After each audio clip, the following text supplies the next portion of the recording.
இஸ்லாமிய புத்தாண்டினுடைய தொடக்கம் எதை அடிப்படையாக வைத்து செய்வது என்று சஹாபாக்களுக்கு மத்தியிலே ஆலோசனை செய்யப்பட்ட நேரத்தில் அறிவின் சிகரம் செய்தனா அலி ரலியல்லாஹு தஆலாவுடைய ஆலோசனையின் பிரகாரம் ஹஜ்ரத் உமர் இப்னு கத்தாப் ரலியல்லாஹு தஆலா அவர்கள் ஹிஜ்ரத்தை அடிப்படையாக வைத்து நாம் ஆண்டை தேர்வு செய்வோம் என்று சொன்னார். ஹிஜ்ரத் சாதாரணமானது அல்ல. ஹிஜ்ரத் என்பது சாதாரணமான ஒரு காரியம் அல்ல. ஹிஜ்ரத் என்பது ஏன் இவ்வளவு பெரிய முக்கியத்துவத்தை பெறுகிறது? ஸல்லல்லாஹு அலைஹி வஸல்லம் பிறப்பையோ, அவருடைய வஃபாத்தையோ, பத்ரையோ, மிஅராஜையோ, அவருடைய நுபுவத்து வழங்கப்பட்ட நாளோ எல்லாவற்றையும் பரிசீலனை செய்தார்கள் சஹாபாக்கள். ஆனால் அவ்வளவுக்கு மத்தியிலே ஹிஜ்ரத்தை தேர்ந்தெடுத்தார்கள் எல்லோரும் ஒட்டுமொத்தமாக சேர்ந்து. ஏனென்று சொன்னால் அந்த ஹிஜ்ரத் என்பது எவ்வளவு பெரிய முக்கியத்துவம் அல்லாஹ் சொல்கிறான், வல்லதீன ஆமனு வலம் யுஹாஜிரு, யார் ஈமான் கொண்டு ஹிஜ்ரத் செய்யாமல் இருந்தார்களோ, மாலக்கும் மின் வலாயத்திஹிம் மின் ஷைஇன் ஹத்தா யுஹாஜிரு, ஹிஜ்ரத் செய்கின்ற வரை அவர்கள் விஷயத்தில் உங்களுக்கு எந்த விதமான தொடர்பும் வேண்டாம் என்று அல்லாஹ் சொல்லிவிட்டார். ஹிஜ்ரத் என்பது அவ்வளவு முக்கியத்துவம் பெற்றது. ஹிஜ்ரத் என்பது ஃபர்லாக ஆக்கப்பட்டிருந்த காலம். பெருமக்களே, அல்லாஹ் உலகத்திலே ஹிதாயத்திற்காக நபிமார்களை அனுப்பி வைப்பான். அந்த நபிமார்கள் மார்க்கப்பணி ஹிதாயத்தையும் செய்வார்கள். அந்த சமூகம் அதற்கு எதிர்ப்பு தெரிவித்தோ கடுமையான நிலை எடுத்தாலோ அல்லாஹ் தஆலா இரண்டு காரியத்தில் ஒன்றை செய்வான். ஒன்று, அந்த சமூகத்தை அழித்து விடுவான், அல்லது அந்த நபி அல்லாஹ் ஹிஜ்ரத் செய்ய வைப்பான். வேறு இடங்களுக்கு அல்லாஹ் நபி ஹிஜ்ரத் செய்ய வைப்பான். ஹஜ்ரத் சாலிஹ் அலைஹிஸ்ஸலாமுடைய சமூகம் அழிக்கப்பட்டது, லூத் அலைஹிஸ்ஸலாமுடைய சமூகம் அழிக்கப்பட்டது. இது மாதிரி பல நபிமாருடைய சமூகம். ஆனால் சில நபிமார்களை அல்லாஹ் தஆலா ஹிஜ்ரத் செய்ய வைத்தான். ஹஜ்ரத் சையதுனா இப்ராஹிம் கலீலுல்லாஹ்வை போல, ஹஜ்ரத் மூசா கலீமுல்லாஹ்வை போல சையதுனா முஹம்மது ரசூலுல்லாஹி ஸல்லல்லாஹு அலைஹி வஸல்லம் அல்லாஹ் ஹிஜ்ரத் செய்ய வைத்தான். பெருமக்களே, ஹிஜ்ரத்தினுடைய அந்த நிலைப்பாட்டில் அந்த ஹிஜ்ரத்தினுடைய விளைவுகள் என்பது சாதாரணமானது. மக்கமா நகரம் எவ்வளவு கடுமையான எதிர்ப்பு, ஏளனம், கேலி, வேதனை, அதனுடைய உச்சம். தங்களுக்கு தாயிஃப் அடைக்கலம் தரும் என்று அல்லாஹ்வுடைய ரசூல் அங்கே சென்று பார்த்தார்கள். தாயிஃப் அடைக்கலம் தருவதாக இல்லை. அதற்கு பிறகுதான் மதீனா முனவ்வராவுடைய ஹிஜ்ரத் என்பது ஏற்பட்டது. மதீனா முனவ்வராவுடைய ஹிஜ்ரத். பொதுவாக ஹிஜ்ரத் என்று சொன்னாலே குடிபெயர்தல், அகதியாக செல்லுதல், அவ்வளவுதான். இன்னொரு இடத்திற்கு தன்னுடைய நாட்டை, ஊரை, எல்லாவற்றையும் தொடர்ந்து அகதியாக செல்லுதல். உலகத்தில் அகதியாக செல்பவர்களை பொறுத்தவரையிலே மன உளைச்சல், வேதனை, உலகத்திலே பொதுவாக அகதிகளுக்கு உண்டான நிலை அதுதான். அவர்கள் நாடு தொடர்ந்து அகதிகளாக சென்றால் தன்னுடைய சுயமரியாதை இழப்பார்கள், சுக வாழ்வு என்பது நீங்கும். ஒரு வகையில் கேவலமும் வேதனையும் அதாபும் தான் அவர்களுக்கு இருக்கும். ஆனால் அல்லாஹ்வுக்காக ஹிஜ்ரத் செய்தால், வமை யுஹாஜிர் ஃபீ சபீலில்லாஹ், அல்லாஹ்வுக்காக, வேறு எந்த நோக்கம் இல்லை. அல்லாஹ் ரசூலுக்காக ஹிஜ்ரத் செய்தார்கள். அல்லாஹ் குர்ஆனிலே சொன்னான், அவர்களுக்கு விசாலமான இடத்தையும் செழுமையான வாழ்க்கையும் தந்தான் என்று சொல்கிறான். செழுமையான வாழ்க்கையும் அல்லாஹ் தஆலா தந்தான் என்று சொல்கிறான். ஹிஜ்ரத் இல்லை என்று சொன்னால் இஸ்லாம் ஒரு தத்துவமாக இருந்திருக்கும். இஸ்லாம் என்பது ஒரு தத்துவமாக சொல்லப்பட்டு இருக்கும். இஸ்லாத்தில் அப்படி ஒரு கருத்து இருக்குது, இப்படி ஒரு கருத்து இருக்கு என்று தத்துவங்கள் சொல்லப்பட்டு இருக்கும். ஆனால் ஹிஜ்ரத் தான் இஸ்லாத்தை நடைமுறையாக்கியது. இஸ்லாத்தை நடைமுறையாக்கியதே ஹிஜ்ரத் என்பதுதான். ஹிஜ்ரத்தினுடைய விளைவை சஹாபாக்கள் கண்ணியத்தை உணர்ந்திருந்த காரணத்தினால் தான் எல்லோரும் சேர்ந்து ஹிஜ்ரத்தை முடிவு செய்தார். ஹிஜ்ரத் என்பது சஹாபாக்களுடைய வாழ்க்கையில, ஹிஜ்ரத்ன்னு என்ன ஊரை விட்டு திறந்து போறது தானே, எல்லாவற்றையும் விட்டுவிட்டு அதை பெருசா எடுக்க வேண்டியது என்னன்னு சொன்னா, இதற்கு பின்னால் ஈமான் வலுவடைந்தது, இதற்கு பின்னால் இஸ்லாம் செழுமை அடைந்தது, இதற்கு பின்னால் எல்லா விதமான மேன்மைகளுக்கும் காரணமாக அவருடைய வாழ்வு அமைந்தது என்பதை பார்க்க. சங்கைக்குரியவர்களே, குர்ஆன் ஷரீஃபில் அல்லாஹ் தஆலா ஹிஜ்ரத்தினுடைய மகத்துவத்தை உணர்த்துவதற்கு அல்லாஹ் சொல்லக்கூடிய, நேரடியாக அல்லது சைக்கிளையா அல்லாஹ் சொல்லக்கூடிய செய்திகள் ஏராளம். ஹிஜ்ரத்தை தொடர்ந்து மக்கமா நகரத்திற்கு முன்னால் குபாவில் போய் தங்கியிருந்து மஸ்ஜிதிற்கு அடிக்கல் நாட்டினார்களே, அதை பற்றி அல்லாஹ் சொல்கிறான். அந்த அடிக்கல் நாட்டியதை, குபாவுக்கு சென்று அடிக்கல் நாட்டிய அந்த நிகழ்வை அல்லாஹ் சொல்லும் பொழுது, மின் அவ்வலி யௌமின் என்று அல்லாஹ் சொல்கிறான், ஆரம்ப நாள் என்று சொல்கிறான். அதுதான் ஆரம்ப நாள். சிராத்தினுடைய உயர்வுக்கும் ஈமானுடைய செழுமைக்கும் கண்ணியமான வாழ்க்கைக்கும் அவர்கள் பெற்ற எல்லா மேன்மைகளுக்கும் தொடக்க நாள். அக்கால 10 வருஷம் கழிஞ்சு போச்சு. ஆனாலும் அல்லாஹ் தஆலா குர்ஆன் ஷரீஃபிலே அதுதான் அவ்வளவு யோம் என்று சொல்கிறார். முதல் நாள், மேன்மைக்கான முதல் நாள், ஈமானின் வெற்றிக்கான முதல் நாள், செழுமையான வாழ்க்கைக்கான முதல் நாள். அதே போல குர்ஆனில் அல்லாஹ் தஆலா எங்கெல்லாம் யா அய்யுஹல்லதீன ஆமனு ஆமனு யா அய்யுஹல்லதீன ஆமனு என்று சொல்கிறானோ அந்த ஆயத்தை குறித்து கண்ணை மூடிட்டு நீங்க இது மதீனால இறங்கியதுன்னு சொல்லிடலாம். என்ன மக்காவில் இறங்கிய ஆயத்துக்களை எல்லாம் யா அய்யுஹன் நாஸ், மனிதர்களே ஜனங்களே என்றுதான் அல்லாஹ் கூப்பிட்டான். யா அய்யுஹல்லதீன ஆமனு, மூமின்களே என்று அல்லாஹ் தஆலா சொன்னது மதீனா போன பிறகுதான். அப்படியானால் ஈமானுடைய செழுமைக்கும் உன்னதமான வாழ்க்கைக்கும் தொடக்க நாளாக, அதனுடைய முதன்மையான நாளாக அமைந்திருந்தது ஹிஜ்ரத் என்பதுதான் என்பதை குர்ஆன் ஷரீஃப் நமக்கு சொல்லி காட்டினர். அருமையான பெருமக்களே, எனவே ஹிஜ்ரத் என்பது சாதாரணமானது அல்ல. அவருடைய வாழ்க்கையில் எல்லா விதமான இழிவுக்கு அது முடிவான நாள், எல்லா விதமான வெற்றிக்கும் தொடக்க நாள். குர்ஆன் ஷரீஃபிலே அல்லாஹ் தஆலா பத்ரை பற்றி சொல்லும் பொழுது சத்தியத்தையும் அசத்தியத்தையும் பிரித்து காட்டக்கூடிய நாள் ஃபுர்கான் என்று சொல்வான். அது மாதிரி இதற்கு உமர் ரலியல்லாஹு தஆலா அவர்களுக்கு ஃபாரூக் என்று பெயர். ஃபாரூக் என்று பெயர். உமர் ரலியல்லாஹு தஆலா இடத்துல சஹாபி கேட்கிறாங்க, உங்களுக்கு எப்போ ஃபாரூக்கும் பேர் வந்துச்சு, யாரால இந்த பெயர் சொல்லப்பட்டதுன்னு கேட்டாங்க. அவங்க சொன்னாங்க, மக்காவில் ஹஜ்ரத் அர்கம் ரலியல்லாஹுடைய வீட்டுல ரகசியமாக இஸ்லாத்தை ஏற்றுக்கிட்டு இருந்தாங்க சஹாபாக்கள். அந்த நேரத்தில் நான் என்னுடைய உடல் வலிமை, மக்களுக்கு என்னிடத்தில் இருந்த பெயர், உமர் என்றாலே நடுங்கக்கூடிய அளவில் இருந்த நிலையிலே இவங்களை ஒரு பயம் காட்டுவோம் அப்படிங்கிறது தான் பால் உரிவு கொண்டு நான் சென்றேன். அங்கே பிலால் ரலியல்லாஹு தஆலா போன்ற இப்படிப்பட்ட சாதாரண நிலையில் இருந்த சஹாபாக்கள் எல்லாம் ஒதுங்கினார்கள். ஹம்ஸா ரலியல்லாஹு சொன்னாங்க, நாயகமே தட்டுவதை பார்த்தால் உமரை போல் தெரிகிறது, நான் அவரை கணிச்சுக்கிறேன்னு சொன்னா, நீங்க ஒதுங்க, நீங்க ஒதுங்க. உமர் ரலியல்லாஹு தஆலா உள்ள வந்த உடனே ஸல்லல்லாஹு ஒரு பிடி பிடிச்சாங்க. என்ன உமரே, இன்னும் திருந்துவதற்கு உங்களுக்கு நேரம் வரவில்லையான்னு கேட்டான். அவ்வளவுதான். உங்களுடைய உள்ளத்தில் ஈமானிய அந்த உன்னதம் ஏற்பட்டு விட்டது. நீங்கள் சத்தியத்தில், நாம் சத்தியத்தில் இல்லையான்னு கேட்டாங்க ஸல்லல்லாஹு அலைஹி வஸல்லம் இடத்துல. உமர் ரலியல்லாஹு தஆலா, நாம உண்மையில தான் இருக்கிறோம், சத்தியத்தில் தான் இருக்கிறோம்னா, கண்டிப்பா ஏன் மறைக்கணும்னு கேட்டாங்க.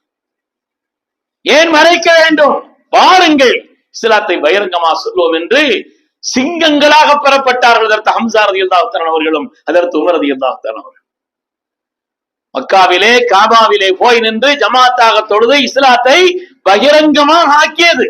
அல்லாஹ் குர்ஆனிலே யா அய்யுஹன் நபி ஹஸ்புக்கல்லாஹ், நபியே போதும், நீங்களும் உங்களோட ஈமான் கொண்டவர்கள் இஸ்லாத்தை பகிரங்கமா சொல்லுங்கிற மாதிரி கருத்துல அல்லாஹ் சொன்னான்.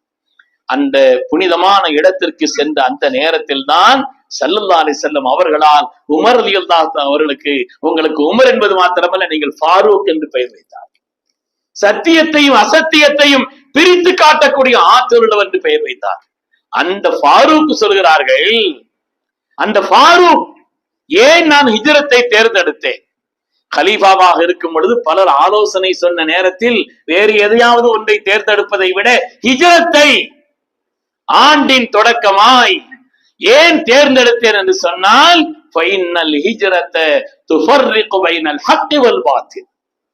ஃபைனல் ஹிஜ்ரத் அவங்க சொல்கிறார்கள், ஹிஜ்ரத் என்பதுதான் ஃபைனல் ஹிஜ்ரத, ஹிஜ்ரத் என்பதுதான் அதுதான் யுஃபர்ரிகு பைனல் ஹக்கி வல் பாத்தில், ஹக்குக்கும் பாத்திலுக்கும் மத்தியில் பிரித்து காட்டக்கூடியது. ஃபாரூக்கினால் ஃபாரூக் என்று பெயர் சொல்லப்பட்ட இடம் ஹிஜ்ரத். எனவே சத்தியம் எது, அசத்தியம் எது என்பதை இந்த உலகத்திற்கு நிரூபித்து காட்டிய ஒரு உன்னதமான செயல்பாட்டின் தொடக்கம் தான் ஹிஜ்ரத். இந்த உலகத்துல வருஷங்களுக்கு மாதங்களுக்கு பெயர் வைப்பதெல்லாம் ஏதோ விளையாட்டா பெயர் வச்சிருப்பாங்க. சைனர்கள்லாம் 12 மாதங்களுக்கும் 12 விலங்குகள் பெயரை வைப்பார்கள். இது நாய் ஆண்டுன்னு சொல்லுவாங்களாம் இந்த வருஷத்துக்கு, இது பூனை ஆண்டுன்னு சொல்லுவாங்க, பள்ளி ஆண்டு ஏதாவது ஒண்ணு சொல்லுவாங்க. அப்படி விளையாட்டாக வைக்கப்பட்ட ஒன்று அல்ல, இது வரலாறு, இது உன்னதம், இது மகோன்னதம், வெற்றியினுடைய ஒரு நிலைப்பாடு, அதனுடைய தொடக்கம் பெறும். எனவே நாம ரப்பிட்ட துவா செய்யணும். யாரெல்லாம் முஸ்லிம் உலகம் சோதனையில் இருக்கிறது ரப்பே, முஸ்லிம் உலகம் பல்வேறு சோதனைகளில் இருக்கிறது ரப்பே. பலஸ்தீனத்திலே, உலகத்தினுடைய பல பாகங்களிலே இந்த நேரத்தில் எங்களுக்கு இந்த ஹிஜரத்தை பிறக்க வைத்து தந்திருக்கிறாய். எங்களுடைய வாழ்க்கையில் எல்லா சிரமங்களும் நீக்கி தனிப்பட்ட குடும்ப ரீதியான சமூக ரீதியான உலக அளவிலான அந்த நல்ல மாற்றங்களுக்கும் செழுமைக்கும் அல்லாஹ்வே இந்த ஹிஜரத்தை நீ காரணமாக்கி என்று வாசி. ஏனென்றால் ஹிஜரத் அப்படிப்பட்ட செழுமைக்கு காரணமான ஹிஜரத்துல முஹாஜிர்களுடைய தியாகம் சுப்ஹானல்லாஹ் ஜல்ல ஜலாலுஹு ஒவ்வொருவரையும் நினைத்து பார்த்தால் தீனின் அடித்தளங்கள் அவர். இஸ்லாம் என்பது ஒரு கட்டடம் என்றால் அதற்கு அடித்தளம் மேன்மை மிக்க முஹாஜிர்களும் அன்சாரிகளும். அல்லாஹ் குர்ஆனிலே பாராட்டி சொல்கிறானே, வஸ்ஸாபிகூனல் அவ்வலூன், முந்திவிட்ட அந்த நன்மக்கள், மினல் முஹாஜிரீன வல் அன்சார், முஹாஜிர்கள் அன்சாரி அல்லாஹ் குறிப்பிட்டு சொல்றான். என்ன அந்த ஹிஜரத்தை செய்த முஹாஜிர்களும் உதவியாளர்களாக இருந்த அன்சாரிகளும் உலக வரலாற்றில் அவர்களுக்கு தனித்த இடம் இருக்கிறது. பெருமக்கள், நாம் அவங்களெல்லாம் எந்த காலத்திலையும் மறந்துடக்கூடாது. அவங்களை விட்டு தீன் என்பது இல்லை. நம்முடைய தீன் உயர்வதற்கு அந்த பெருமக்களை போல் ஈமான் கொள்ள வேண்டும் என்று அல்லாஹ் சொன்னான். உங்களை போல் அவர்கள் ஈமான் கொண்டால் ஹிதாயத்தை பெற்றுட்டாங்கன்னு சொல்றாங்க. அப்படிப்பட்ட ஹிதாயத்தின் முன்னோடிகளான அந்த முஹாஜிர்கள் அன்சாரிகள் ஒவ்வொருவருடைய வரலாறு. இப்ராஹிம் அலைஹிஸ்ஸலாம் ஹிஜ்ரத் செய்தாங்க, குடும்பத்தை கூப்பிட்டு கொண்டு. ஸல்லல்லாஹு ஹிஜ்ரத் ஒரு குடும்பத்தை கூப்பிட்டு அல்ல, சஹாபியத்தான பெண்களும் சரி ஆண்களும் சரி ஹிஜ்ரத் செய்தார். ஒவ்வொருவருடைய ஹிஜ்ரத்தும் தனித்த வரலாறு, வரலாற்றில் பொன்னெழுத்துக்களால் பொறிக்கப்படக்கூடிய உன்னதமான ஒரு நிகழ்வுகள் ஒவ்வொருவருடைய ஹிஜ்ரத். யாரை சொல்வது யாரை விடுவது பெருமக்களை? ஆரம்ப முஹாஜிர்களில் சய்யிதுனா முஸ்அப் இப்னு உமைர் ரலியல்லாஹு தஆலா அவர்களை போல அவ்வளவு சுஃபராஇல் இஸ்லாம் ஸல்லல்லாஹு அலைஹி வஸல்லம் வருவதற்கு முன்னாலேயே மதீனா முனவ்வராவிற்கு ஹிஜ்ரத் சென்று அந்த மக்களை எல்லாம் ஈமான் உள்ளவர்களாக ஆக்கினார். இஸ்லாம் நுழையாத வீடு இல்லை என்று ஆக்கி வைத்தவர்கள் முஸ்அப் ரலியல்லாஹு தஆலா.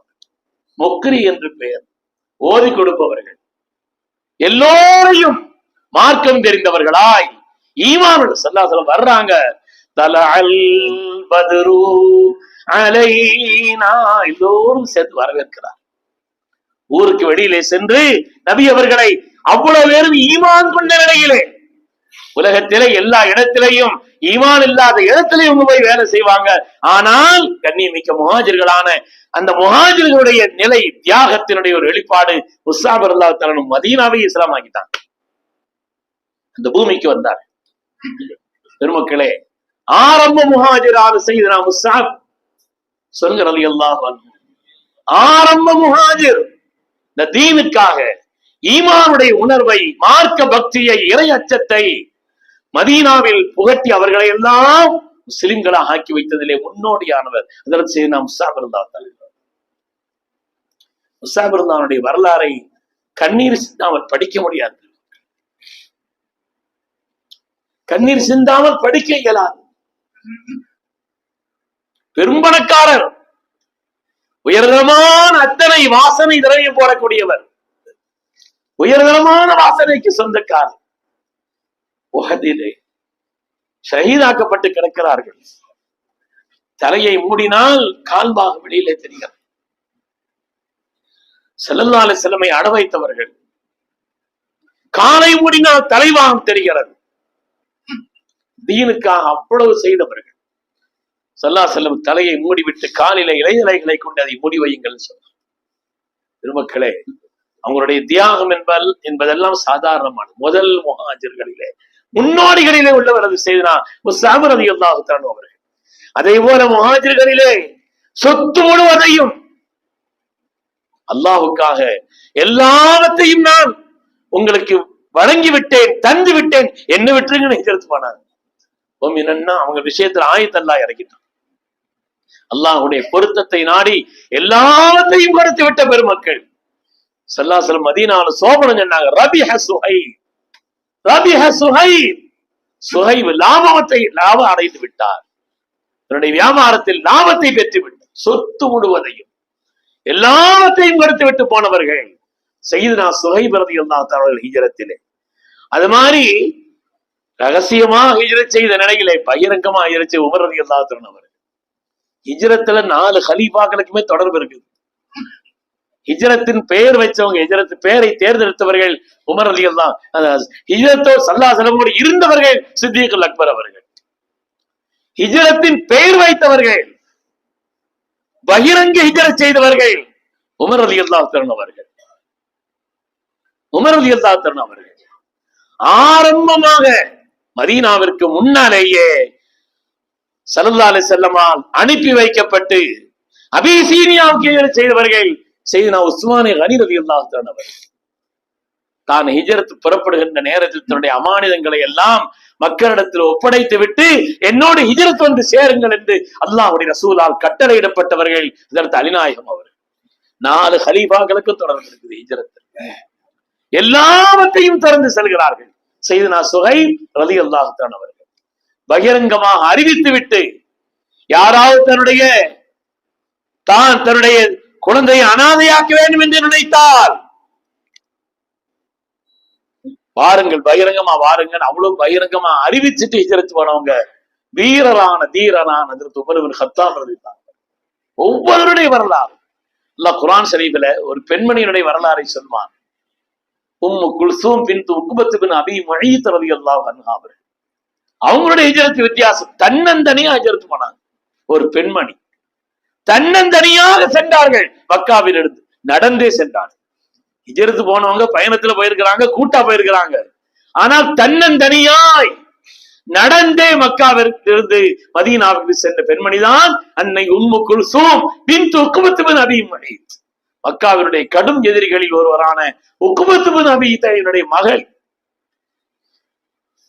ஹஜ்ரத் உம்மு குல்சூம் ரலியல்லாஹு தஆலா அவர்கள். இப்படி ஒவ்வொருவருடைய ஹிஜ்ரத்தும் வரலாற்று சிறப்பு மிக்கது, மேன்மை மிக்கது. பெருமக்களே, அன்சாரிகளுடைய தியாகம் சொல்லாவே சொல்லுவாங்க, ஹிஜ்ரத்துக்காக தான் நான் மக்கால பிறந்தேன், இல்லைன்னு நான் மதீனா தான் பிறந்திருப்பேன்னு சொன்னாங்க. லவ்லல் ஹிஜ்ரா இல்லை என்று சொன்னார் லகுன்து இம்ரான் மினல் அன்சார், நான் ஒரு அன்சாரியாகத்தான் உலகத்தில் வந்திருப்பேன் சொன்னார். அன்சாரிகளுடைய தியாகம். அல்லாஹும்ம ரஹமில் அன்சார் வ அப்னாஇல் அன்சார் வ அப்னாஇ அப்னாஇல் அன்சார்.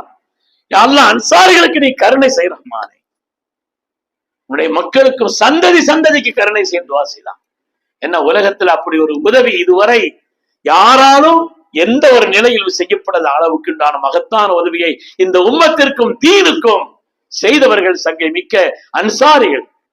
உதவியாளர்கள் பெயர் பெற்றாங்கன்னா முழு தகுதி உள்ளவர்கள் அன்சாரி. பெருமக்களே, மதீனாவை நோக்கி ஸல்லல்லாஹு அலைஹி வஸல்லம் திருப்பியவர்களே அன்சாரிகள் தான். ஆம், ஸல்லல்லாஹு அலைஹி வஸல்லமுக்கு 50 வயசு. 50 வயது ஸல்லல்லாஹு அலைஹி வஸல்லமுக்கு. மக்காவிலே கடுமையான எதிர்நிலை, தாங்க முடியாத சோதனை. இந்த நிலையில்தான் மதீனாவில் இருந்து அந்த நேரத்தில் ஹஜ்ஜிக்காக அல்லது வேறு பல நோக்கங்களுக்காக மக்காவுக்கு பல பேர் வருவாங்க. மதீனாவிலிருந்து ஒரு 6 பேர் கொண்ட ஒரு கூட்டம் மக்காவுக்கு வந்தது. எதுக்காக வந்தாங்கன்னு சொன்னா, வரலாறுகளை தெரிஞ்சு வச்சிருக்கணும். நம்ம அவுஸ் ஹஸரஜ் என்ற மதீனாவிலே உள்ள பிரபலமான அந்த 2 கோத்திரத்தார் சண்டையிட்டு கொண்டு மிகப்பெரிய கடுமையான அழிவு அவர்களுக்கு மத்தியில் ஏற்பட்டது. எனவே எங்களுக்கு மத்தியில ஒரு சமாதானம் செய்வதற்கோ பேச்சுவார்த்தை நடத்தியதை சரி செய்வதற்கோ வாருங்கள் என்று மக்காவிற்கு வந்து மக்காவின் தலைவர்கள் ஒருவரான உத்துபாவை கூப்பிட வந்தாங்க. அவன் இஸ்லாமிய விரோதி. நாங்களே இங்க ஏற்கனவே ஒரு பிரச்சனையில முழிக்கிறோம். நாங்களே முகமது என்ற ஒருவர், அவர் இஸ்லாம் என்ற ஒரு மார்க்கத்தை சொல்லி இருக்கிறார், அவருடைய இதுல இருந்து நாங்க முடிச்சுக்கிட்டு இருக்கிறோம். அதனால இப்ப அங்க மதீனாவுக்கு வந்து சமாதானம் செய்யற அளவுக்கு உண்டான நிலையில் நான் இல்லை, நீங்க போங்க பாத்துக்கலாம்னு சொன்னான்.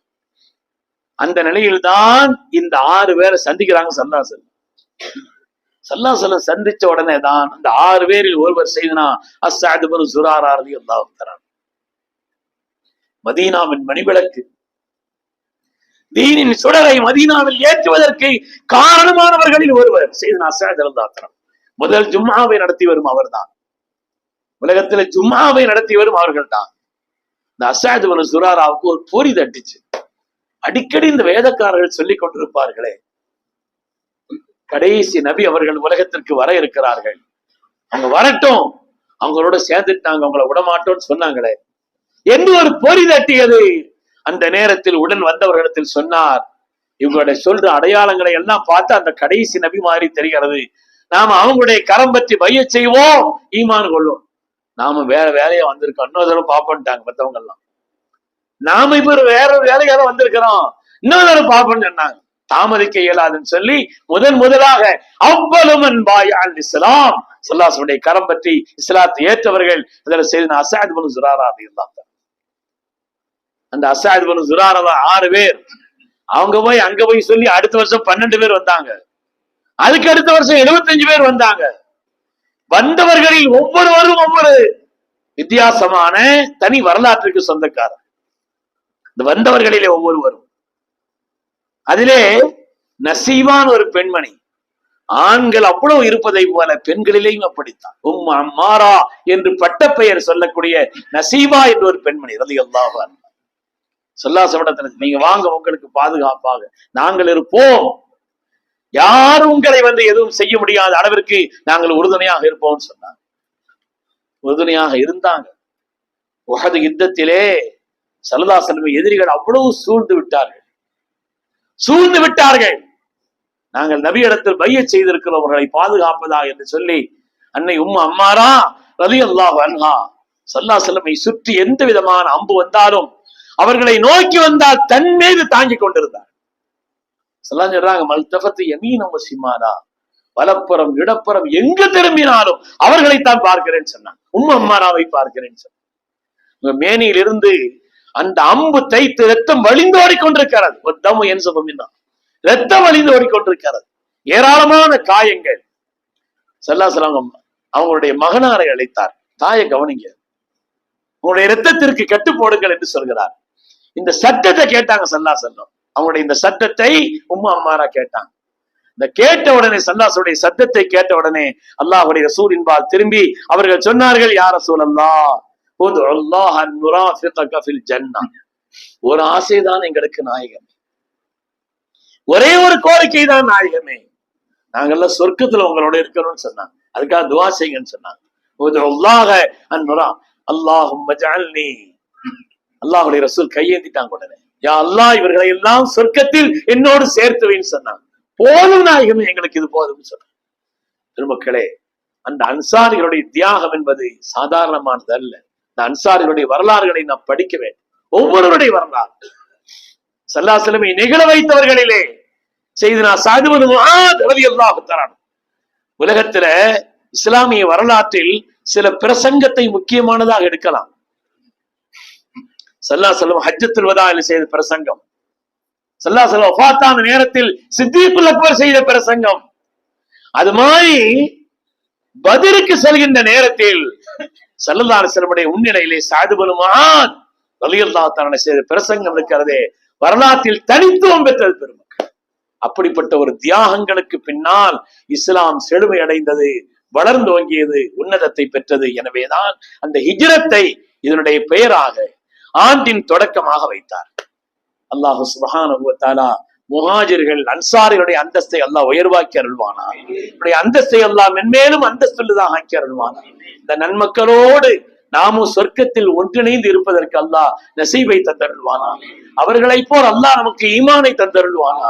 நம்முடைய வாழ்க்கையின் எல்லா விதமான சிரமங்களும் நீங்கி, கஷ்டங்களும் நீங்கி, எல்லா விதமான துன்பங்களும் நீங்கி, எல்லா விதமான செழுமையும் உயர்வும் கண்ணியமும் ஈமானிய மார்க்க பற்றும் அல்லாஹ்வுடைய ரசூலினுடைய முஹப்பத்தும் எல்லாம் நிறைந்திருப்பதற்கு பிறக்கும் இந்த புத்தாண்டை அல்லாஹ் காரணமாக்கி வைத்தருள்வானாக என்று சொல்லி புத்தாண்டினுடைய வாழ்த்துக்களையும் சொல்லி வார்த்தைகளை நிறைவு செய்கிறேன். வஆகிரு தஅவானா அனில் ஹம்துலில்லாஹி ரப்பில் ஆலமீன். அஸ்ஸலாமு அலைக்கும்.